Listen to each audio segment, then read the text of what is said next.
안녕하십니까. 이틀 동안 바쁜 일이 있어서 방송을 만들지 못했는데 오늘부터는 자주 소식을 전해드리도록 하겠습니다. 트럼프 관세 폭탄 진짜 타겟은 미국은 이미 다극화와 달러 위기에 대비하고 있습니다. 우크라이나는 갑자기 북한군은 이제 없다. 이런 황당한 주장을 했습니다. 어떤 내용인지 알아보도록 하겠습니다. 먼저 DNI 국장으로 임명된 털시 게버. 그런데 인사청문회가 통과될 건지 이것이 좀 불확실합니다. 공화당 내부의 라이노 세력들, 네오콘 하수인들, 이들이 털시 게버에 이제 반대하고 있습니다. 털시 게버들은 기본적으로 과거에 있었던 딥스테이트의 어떤 허위 조작, 음모, 그리고 미국 국민들을 기만한 것, 이런 관행의 문제점을 지적하고 그 뿌리를 뽑겠다, 이렇게 이야기를 하고 이제 DNI 국장 인사청문회에 등장을 했습니다. 그리고 매우 솔직하게 이야기를 해서 미국 국민들에게 큰 충격을 주고 있습니다. 그리고 이제 이 트럼프 지지자들에게는 이제 더 큰 신뢰를 가져다 주었죠. 저들 라이노 세력들 네오콘 앞에서 저런 이야기를 할 수 있다니 저도 좀 놀랐습니다. 그런데 공화당 내부에 이제 당연히 여기에 반대하는 인간들이 있습니다. 린지 그레엄이라든가 미치 매코넬, 이런 이제 쭉 이런 인간들이 등장하고 있습니다. 한 8명 정도 되는데 이 중에 어느 정도가 털시 게버드에게 찬성표를 던질지, 이것이 우리의 초미의 관심사입니다.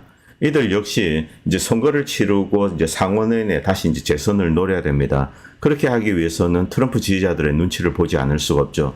만약 이 트럼프가 이제 이 털시 게버드를 DNI 국장에 임명하는 것을 이들이 반대한다, 이 경우 트럼프 이제 지지자들의 분노가 이들에게 꽂히게 될 겁니다. 이들 상원의원. 그렇기 때문에 이 문제는 결코 간단한 문제는 아닙니다. 그래서 이들이 비록 라이노나 네오콘이지만은 이제 트럼프 지지자들 눈치를 보고 찬성표를 던질 거다, 혹은 이제 자신이 살기 위해서 반대표를 던질 거다, 이런 상반되는 예측이 존재합니다. 어쨌든 50대 50 정도를 이제 세간에서는 평가하고 있습니다. 그런데 만약에 부결이 되면 어떻게 되는가? 이 트럼프는 어떤 특단의 조치를 취할 수는 있습니다. 그 가능성은 일단 좀 배제하도록 하겠습니다. 인사청문회를 지켜보고 트럼프가 최종적으로 어떤 결정을 내리면, 만약에 강행하겠다, 그 경우 다른 이제 우회 수단이 있습니다. 그건 이제 다음에 말씀드리겠습니다. 지금 미국의 이제 공화당 상원의원 2년 뒤 이제 중간 선거에서 이들은 재선을 하기 위해서는 이제 공화당원들의 지지를 받아야 됩니다. 그러나 이제 이 공화당이라는 그 자체, 그리고 라이노, 네오콘, 그리고 이제 기득권, 어차피 상원의원, 하원의원 자체가 이제 기득권이었죠. 이들을 미국 국민들을 위한 정치인으로 바꾼다, 이것은 대단히 이제 지난한 과제입니다. 상당수의 라이노 세력들이 여전히 이제 상원의원, 하원의원 이런 것을 하고 있습니다. 이것을 쉽게 바꾸지 못하는 가장 결정적인 이유는 이 미국이 연방국가라는 속성 때문에 그렇고, 여러분들이 이제 한국에서는 연방정부만 이렇게 들여다봅니다. 그런데 실제 미국에 살면은 미국 주정부가 연방정부보다 훨씬 더 중요합니다. 연방정부, 트럼프나 바이든, 이들에 가서 우크라이나에서 무엇한다, 이것은 하나의 가십거리처럼, 그러니까 헐리우드의 가십거리처럼 들립니다. 당장 미국민들의 삶과 직접적으로 연관이 된 것은 주지사, 그리고 이제 내가 살고 있는 시, 시장, 혹은 선거로 뽑힌 지역 검사, 이들이 나의 삶에 더욱더 이제 직접적인 영향을 끼치는 거죠. 이 트럼프가 지금 이 불법 이민자를 추방한다, 이렇게 이야기를 하고 있습니다만, 이건 역시 디테일하게 들여다보면은 그 주에 그 시의 시장이 협조를 하지 않는다. 이때 이민국 직원이 함부로 가서 검거하고 끌고 가고 이렇게 할 수가 없는 거죠. 공화당주에서는 비교적 쉽습니다. 그래서 많은 이제 불법 입국자들이 이 공화당주에서 도망가서 이제 민주당이 장악하고 있는 주로 가고 있죠. 그렇기 때문에 이 민주당이 장악하고 있는 주, 뉴욕이나 캘리포니아가 대표적입니다만, 미국인들의 입장에서 이곳에서의 삶은 이제 더욱더 힘들어질 것으로 예측됩니다. 그리고 캘리포니아 관련돼서 이제 최근에 이제 화재 사태가 터졌습니다. 그런데 물이 부족했습니다. 저수지가 텅텅 비어 있었던 거죠. 그런데 이것을 둘러싸고 여러 가지 이제 음모론이 있습니다. 자, 지금 이 캘리포니아의 비싼 금싸라기 지역, 이곳에 만약에 이제 불이 나서 싹 다 타버리고 새롭게 이제 재개발을 한다, 많은 사람들이 살 수 있는 이제 새로운 시티로 이제 재개발을 한다. 이 경우는 이제 엄청난 돈을 벌어들일 그럴 사람들이 대기하고 있죠. 물론 가진 자들, 기득권자들입니다. 자, 이 트럼프는 이번 화재 그리고 물 부족 여기에 대해서 특단의 조치를 취했습니다. 일단 미국 육군 공병대를 보내서 지금 이제 수자원을 이렇게 관리를 하고 있습니다. 그러자 민간에서 관리하고 있는 직원들이 이렇게 일단 밀려나게 됩니다. 그런데 여러 가지가 나오는데 민간에서 관리하는 이 수자원 관리 직원들이 일부러 이제 물 공급량을 줄이고 또 쓸데없이 뭐 물고기 살린다고 물을 방류하고 일단 이번 사태를 둘러싸고 이제 여러 가지 증거들 계속 수집되면은 나중에 뭐 심각한 것이 이제 발견되지 않을까 그렇게 추정됩니다. 과거 이제 로만 폴란스키 감독의 이제 차이나타운 영화 아시죠? 잭 니콜슨 나오고 뭐 페이 다너웨이 그 영화가 생각나는 바로 그겁니다. 이 캘리포니아의 수자원을 둘러싸고 지역 유지에 엄청난 부정부패 그리고 악마적인 행위들 이런 것들이 이제 로만 폴란스키 감독 차이나타운에 잘 나와 있죠. 73년도 영화입니다. 그리고 FBI는 그동안 미국이 이제 민주당 정권에 부역했습니다. 이들 중에 명단을 추려서 해고를 지금 준비하고 있는데 일본은 이미 해고 통지를 받았다 아니다 뭐 이런 설왕설래가 있습니다. 일단 연방기구고 사법기관이기 때문에 디테일하게 이제 어떤 일이 벌어지고 있는지는 일반 국민들이 알 수는 없습니다. 그러나 매우 심각한 것이 벌어지고 있는 것은 틀림없습니다. 그리고 미국 내 이제 불법 이민자 축출이 지금 뭐 진행되고 있습니다. 자, 이제 불법 이민자를 축출하는 것도 중요하지만 새로 들어오는 사람을 줄이는 거 이것도 중요하죠. 이것은 전체적인 것에 해당되는 것은 아닙니다. 미국은 합법적인 이민은 장려한다. 뭐 자격이 있는 사람들이 어떤 이제 고급 기술 인력이 미국 기업에 취직하고 이런 것에 대해서는 미국은 제가 과거 이제 H-1B 비자 이야기를 들었는데 H-1B 비자는 복마전입니다. 진짜 미국 기업이 필요한 인재가 뭐 한국에 있다, 일본에 있다. 이 경우 다이렉트로 채용이 옵니다. 그리고 이제 그에 필요한 뭐 영주권 스폰서십을 쓴다든가 이런 거 미국 기업들 다 합니다. 자, 그래서 이 고급 인력을 미국 기업이 데리고 온다. 이런 것은 뭐 전혀 문제가 없습니다. 지금은 일반적인 인력이 미국에 취업. 이것은 이제 점점 더 문호가 축소되고 있는 것은 사실입니다. 기본적으로 이 트럼프 지지자들이 원하는 것은 미국 정부가 미국 국민들의 이익에 이렇게 이제 서달라, 미국 국민들의 이익을 지지해달라 이런 겁니다. 어떤 이제 미국의 뭐 지배계급들, 뭐 주커버거나 이런 애들이 외국에 가서 뭐 중국에 가서 한국에 가서 큰 비즈니스를 하는데 그 놈들을 지원하고 또 뭐 전쟁 사업 지원하고 이런 것이 아닙니다. 미국에 살고 있는 사람들이 취업이 잘 되고 미국 국민들에게 많은 일자리가 제공되고 이런 것을 원하는 거죠. 그러나 지금까지도 미국 기업은 여전히 공장을 뜯어서 뭐 중국이나 동유럽 이런 곳으로 옮기고 있습니다. 일단 이것이 스탑되고 다시 이제 역으로 돌려야 되는데 여기에 이제 여러 가지 장애가 있습니다. 이것을 과연 극복할 수 있을까? 일단 경제 관련된 부분은 뒷부분에서 추가적으로 말씀드리겠습니다. 그리고 우크라이나 관련돼서 이제 그루지아의 이 젊은 총리 이런 이야기를 했습니다. 우크라이나는 희생양에 불과했다. 이 글로벌리스트 그리고 이 혐오스러운 비도덕적인 그들의 이익을 위해서 우크라이나는 희생되었다. 이렇게 이야기했습니다. 그루지아는 우크라이나를 보면서 그루지아 국민들도 마찬가지입니다. 그동안 우크라이나에서 벌어진 일의 핵심을 이제 잘 이해하고 있는 거죠. 자, 그리고 이제 북한군 떡밥에 대해서 좀 이야기 드리겠습니다. 이 좀 코미디 같은 소재인데 이 북한군 떡밥은 나중에 결국은 정리가 될 겁니다. 어떤 심각한 이제 어떤 음모가 있을 겁니다. 뭐 저는 바이든 정부를 의심하고 있습니다. 뭐 한국 같은 경우 미국에 이제 끌려다닐 수밖에 없는 상황이기 때문에 미국 정부의 아젠다, 뭐 우크라이나에 포탄을 퍼줘라, 뭐 필요하면 군인을 보내라. 자, 이런 뭐 여러 가지 루머가 있는데 이런 미국의 네오콘의 이제 어떤 목적에 이렇게 한국이 이용되는 것, 뭐 그것은 뭐 어느 정도 이해하지 않을 수가 없죠. 뭐 한미 동맹 때문입니다. 어쨌든 이 북한군 떡밥이 지금도 이제 한국 언론들이 이렇게 확대 재생산 뭐 그리고 계속 연장을 하고 있는데 뭐 종지부가 다가온 것이 아닌가 뭐 이런 느낌이 좀 듭니다. 그런데 우크라이나에서 이런 기사가 올랐습니다. 오른쪽입니다. 북한군을 많이 죽였기 때문에 11,000명이 왔는데 50% 이상 죽였다. 5,500명 죽였다. 그래서 이제 북한군이 더 이상 보이지 않는다. 뭐 죽은 사람은 가고 또 이제 남아있는 사람도 뭐 철수하고 이런 황당한 이야기를 하고 있습니다. 그런데 실제 이제 전쟁터에서 싸우고 있는 우크라이나 군인들. 자, 이들은 북한군 존재를 본 적이 없습니다.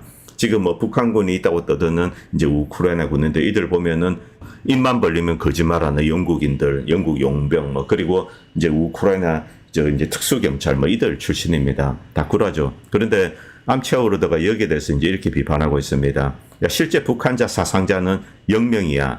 나에게 놀라운 것은 사람들이 여전히 이 쓰레기 같은 거짓말을 믿고 있다는 것이고 그리고 실제 정책에 이것을 반영한다는 것이다. 이들의 IQ는 신발 사이즈다. 뭐 미국에서는 뭐 8.5, 뭐 9, 9, 8.5, 뭐 이런 식으로 이제 신발 사이즈를 측정합니다. 뭐 IQ가 낮다는 거죠. 이 북한군 구라는 단순 심리전에 불과하고 그런데 나쁜 심리전이다. 이렇게 이제 지적하고 있습니다. 그리고 루비오가 이제 최근에 특이한 발언을 많이 하고 있습니다. 과거에 알았던 글로벌리스트의 하수인으로서의 루비오. 이 색깔을 걷어내고 매우 합리적인 이야기를 하기 시작했습니다. 세계가 유니폴라 체계를 갖는 것, 이것은 정상이 아니다. 냉전 종식 이후 미국의 유니폴라 체계가 구축이 되었습니다. 미국이 전 세계를 통제하죠. 그런데 이것은 정상이 아니라는 겁니다. 이것은 변칙이었다. 냉전 종식으로 이제 러시아가 몰락하면서 뭐 중국은 그때까지는 가난했습니다. 이런 상황에서 미국이 또 밀려서 이렇게 이제 유니폴라로 올라온 겁니다. 그러나 결국 세계는 다극화로 갈 것이다. 이것은 필연이라는 거죠. 중국과 러시아가 어느 정도 이제 강대국으로서 자신의 목소리를 내게 될 것이다. 우리는 그것을 직면해야 된다. 루비오는 여전히 이제 외교 정책에서 강경한 입장을 취하고 있습니다. 뭐 트럼프의 목소리를 받아서 떠들고 있습니다만, 그러나 중간중간에 이런 현실에 대해서 솔직하게 이야기를 하고 있습니다. 그리고 이것과 유사한 생각을 가지고 있는 사람, 국방장관이 이제 이 헤그세스, 그리고 엘베르트 콜비 차관, 국방차관, 그리고 다른 사람도 마찬가지입니다. 이것은 피할 수가 없습니다. 세계는 다극화로 달려가고 있습니다. 한국에서 이제 트럼프 지지자분들께서 이제 트럼프가 되면은 유니폴라 체계가 더욱더 강화될 거다 이렇게 이야기를 하는데 그렇지 않습니다. 세계는 이미 달라져 왔습니다. 뭐 가장 단적인 예로 이 중국의 경제력이 커지고 그리고 군사력에 있어서 러시아가 미국이 함부로 이제 건드릴 수 없다라는 사실을 인식을 하게 되었죠. 이란 역시 마찬가지입니다. 다른 나라도 다 마찬가지죠. 여기서 과거 영화 한 편만 잠깐 이제 소개해드리겠습니다. 뭐 여러분 다 아실 겁니다. 나의 계곡은 푸르렀다. 이런 존 포더 감독의 영화가 있었습니다. 1941년도 작품이죠.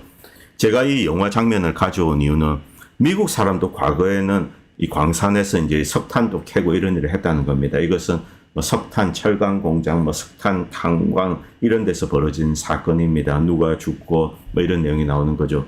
미국 사람도 1990년대까지는 물건을 만들었습니다. 90년대 후반만 해도 제가 이제 주 하나만 말씀드리겠습니다. 오하이오주.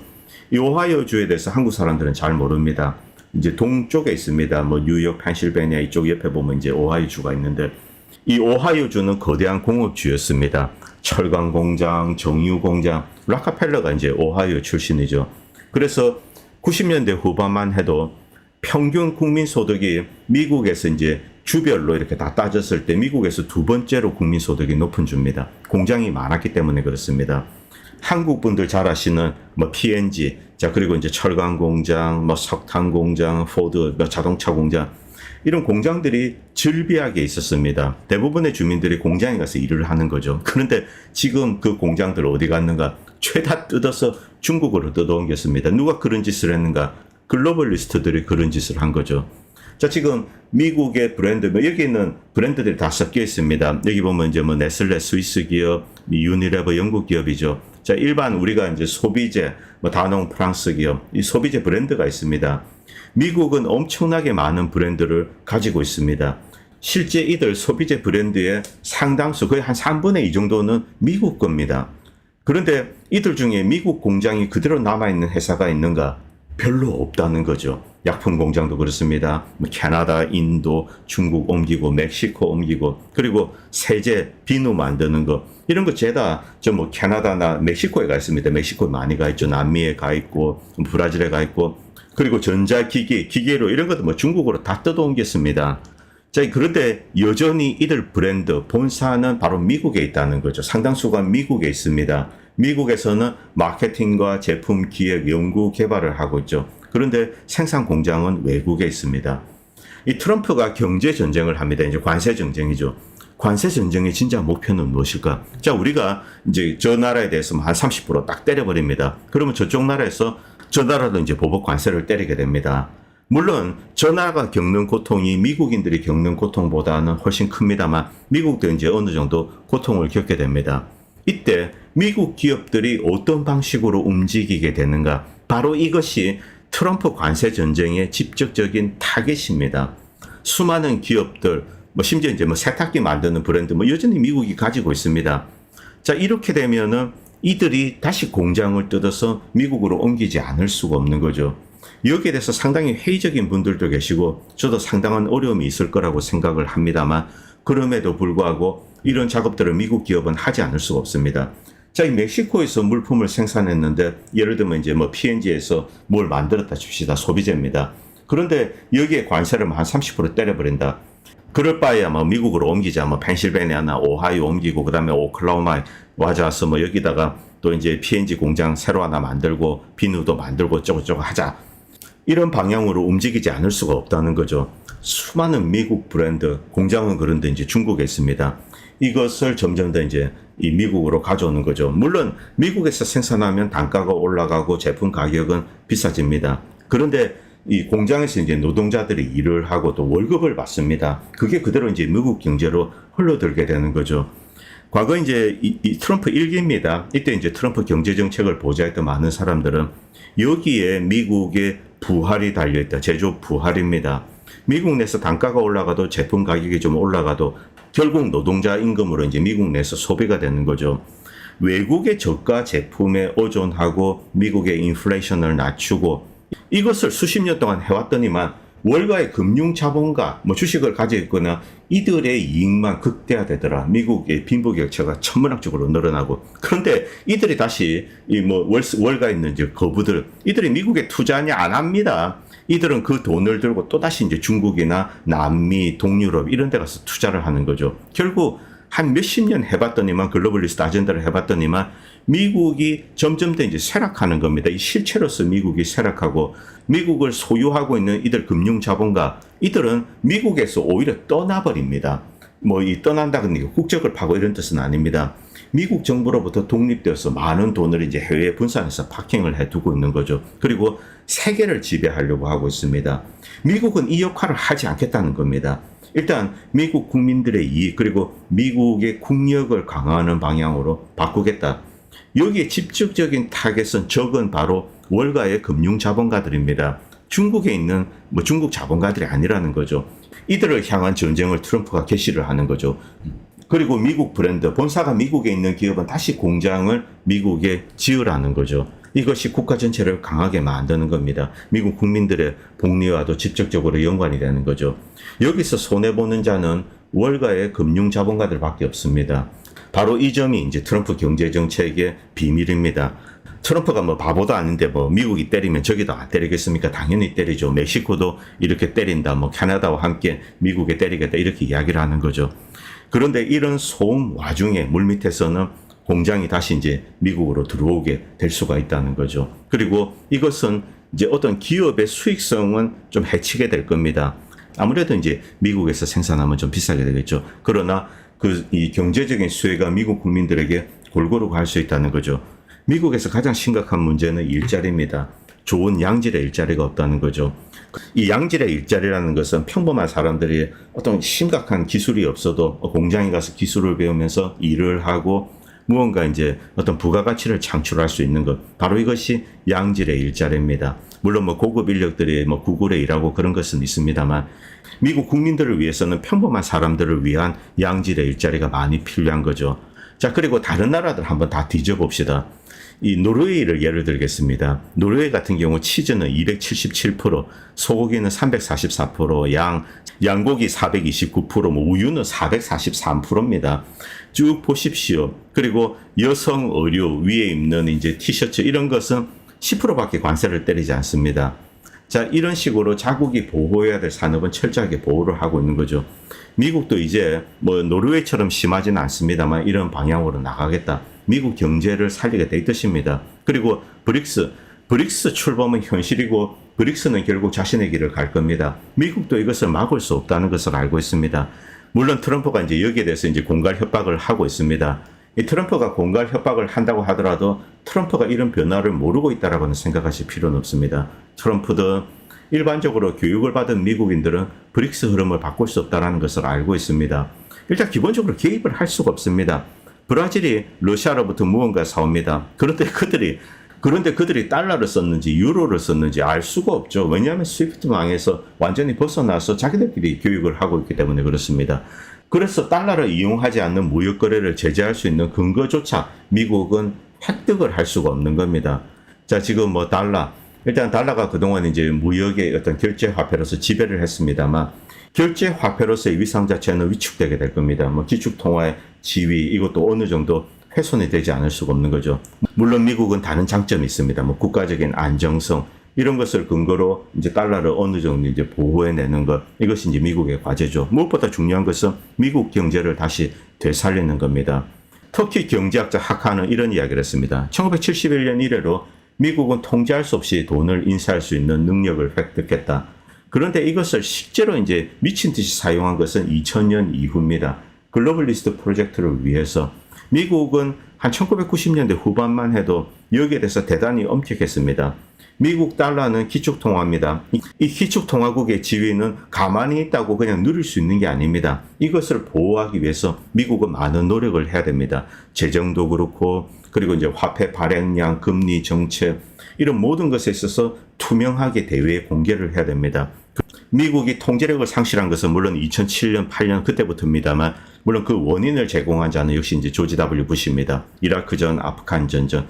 미국은 2000년대 들어서서 이 능력을 마치 하늘에서 떨어진 선물처럼 남용을 하기 시작했습니다. 그리고 스스로 달러의 지위를 파괴했습니다. 이것을 푸틴은 터커 카슨과의 인터뷰에서 이제 지적을 했습니다. 자, 이 브릭스 국가들 대체 지불 시스템을 구축하고 있습니다. 브릭스 공통화폐 이런 것은 아직 만든 것은 아닙니다. 일단 자국 화폐로 이렇게 교환을 하겠죠. 미국은 여기에 개입할 수 없습니다. 스위프트에서 망에서 벗어나 있기 때문에 누가 달러가 아닌 다른 화폐로 어떻게 거래했는지 알 수가 없는 거죠. 자, 그동안 이 미국이 이제 구축한 스위프트 국제 결제 시스템, 미국은 이것을 투명하게 최소한 2000년대 중반까지는 관리해 왔습니다. 서로 미국의 적고 미국이 진짜 미워하는 나라가 있습니다. 이들에 대해서도 이 스위프트 시스템을 투명하게 이렇게 사용을 했습니다. 그러다가 이것을 무기로 활용하기 시작한 겁니다. 자, 이것으로 이용해서 경제 제재를 하고 뭐 어떤 자산을 강탈하고 훔쳐가고 압수하고 이런 일을 한 거죠. 이게 한 이제 조지 W 부시 후반부터 이렇게 벌어진 일입니다. 오바마 그리고 트럼프, 바이든 때 이제 극대화된 거죠. 이것이 달러의 위상을 직접적으로 훼손한 겁니다. 그렇기 때문에 이 브릭스의 새로운 결제 시스템 출범 이것은 뭐 이미 어떻게 막을 수가 없습니다. 왜냐하면 이것을 막으려면은 미국이 그동안 저질렀던 이런 것을 다 이제 보상을 해야 되고 그리고 다시는 하지 않겠습니다. 이렇게 국제사회에 약속을 해야 됩니다. 그러나 어느 누구도 미국을 믿지 않습니다. 이란의 돈을 강탈해가고 베네수엘라 금을 훔쳐가고 자 쿠바 돈을 훔쳐가고 아프가니스탄 외환 보유금을 이제 가져가고 그리고 러시안 외환 보유금을 동결하고 바로 이런 짓 때문에 더 이상 세계는 믿지 않는 거죠. 그래서 다그카도 그렇고 그리고 이제 달러 결제 시스템 여기에 대해서 탈출하는 것 이것도 이미 바꿀 수가 없습니다. 트럼프가 아무리 협박을 해도 공허한 목소리에 지나지 않습니다. 오늘 방송은 여기까지 하도록 하겠습니다. 그리고 이 방송을 보시고 도움이 된다고 생각하시는 분들은 다양한 방식으로 후원을 해주시면 보다 좋은 방송을 만드는 데 큰 도움이 될 것 같습니다. 감사합니다. 본 채널은 시청자님들의 후원으로 유지됩니다. 여러분의 도움은 작은 미디어에 큰 도움이 됩니다. 감사합니다.